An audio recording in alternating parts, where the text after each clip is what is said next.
Hello everyone, আজকের দুপুরটা ছিল আর একটু অন্যরকম। আমরা বেরিয়ে পড়লাম খরমপুর বান্নিঘাটের দিকে, তিতাস নদীর পাড়ে এক শান্ত চেনা জায়গায়। আমার পাশে ছিল আমার বিরল রোগে আক্রান্ত বন্ধুগুলা। সামনে যে গাছটি দেখতেছেন এটাই কিন্তু আমাদের মেইন গন্তব্য। আর যেই নদীটি, এটা হচ্ছে আমাদের তিতাস নদী। আর তিতাস নদীর অপোজিট পাশে যে জায়গাটি দেখতেছেন এটা হচ্ছে চান্দি গ্রাম। অবশেষে আমরা আমাদের মেইন গন্তব্যে পৌঁছে গেছি। এসেই দেখি এখানে কিছু বাচ্চা কাচ্চারা গোসল দিতেছে, আর গাছটার নিচে কিছু মুরব্বী বসে আছে। আমি আর দেরি করতে পারি নাই, আমিও একটা লাফ মেরে দিয়েছি। লাফ মেরে আমার রিয়েকশন ছিল,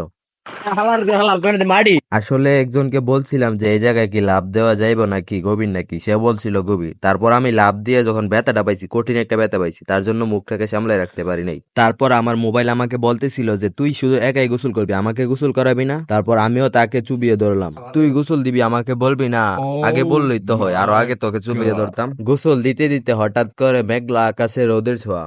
আমরা এদিকে গোসল দিতে দিতে হঠাৎ করে কিছু ছাত্রীদের সাথে দেখা হয়ে গেল, যাদের জন্য আমাদের খরমপুর মাজারের পরিবেশ নষ্ট হয়।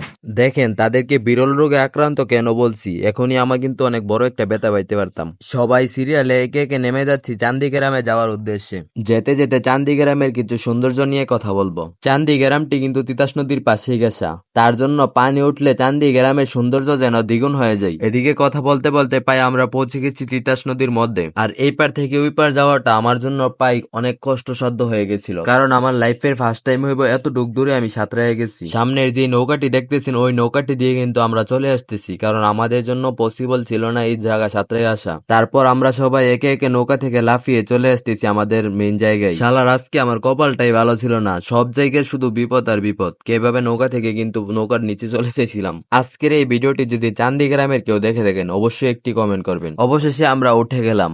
আজকের ভিডিওটি এই পর্যন্তই। আজকের এই ছোট্ট ভ্রমণটি ছিল অনেক সুন্দর, মনমুগ্ধকর। সবাই ভালো থাকবেন, সুস্থ থাকবেন, দেখা হচ্ছে আরো অন্য কোনো ভিডিওতে। আল্লাহ হাফেজ।